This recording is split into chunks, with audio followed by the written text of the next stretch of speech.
ministre. La parole est à Monsieur Alexandre Loubet pour le Rassemblement national. Merci Madame la Présidente. Ma question s'adresse à Madame la Première ministre Elisabeth Borne. Madame la Première ministre, des dizaines de milliers de clandestins débarquent sur les côtes européennes comme à Lampedusa. Cette immigration massive coûte des milliards d'euros pour le contribuable. Elle aggrave notre insécurité et elle menace notre identité. Alors que les Français attendent de la fermeté contre l'immigration clandestine, vous préférez l'encourager. Vous préférez l'encourager en refusant d'examiner les demandes d'asile dans les pays d'origine, en refusant de supprimer le droit du sol et l'aide médicale d'État, ou encore en refusant de contrôler nos frontières européennes et nationales. Pire, vous n'exécutez que 7% des expulsions. Vous allez régulariser les clandestins dans les métiers en tension. Et vous soutenez le pacte européen des migrations, pacte qui permettra à la Commission européenne d'imposer des migrants à la France sous peine d'amende. Madame la Première ministre, d'ici 2050, la population africaine va doubler. Elle atteindra 2,5 milliards de personnes. Face à cette bombe démographique, si nous ne voulons pas que la France et l'Europe disparaissent, nous devons mettre un terme au laxisme migratoire. Pour défendre nos frontières, secourir et reconduire les bateaux de migrants. Qu'attendez-vous, Madame la Première ministre, pour soutenir le blocus maritime demandé par l'Italie? Pour stopper cette submersion et dissuader l'arrivée de migrants en France, qu'attendez-vous pour agir? Je vous remercie. La parole est à Monsieur Gérald Darmanin, ministre de l'Intérieur et des Outre-mer.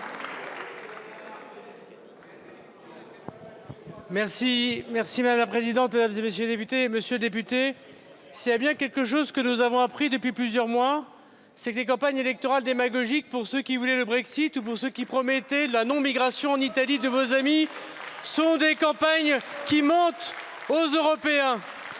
Et vous auriez pu profiter de votre question pour vous excuser, pas simplement des chiffres faux que vous avez évoqués, pas simplement des contre-vérités que vous avez signifiées. Mais pourquoi, monsieur le député, alors, si le pacte migratoire était si mauvais, monsieur Salvini et madame Meloni l'ont-ils soutenu sur proposition française voilà quelques mois? Vous êtes totalement schizophrénique. Vous refusez que nous réglions les problèmes, même quand vos amis soutiennent la proposition du président de la République. Les contrôles aux frontières européennes, c'est une proposition du président de la République que vos députés au Parlement européen ont refusé.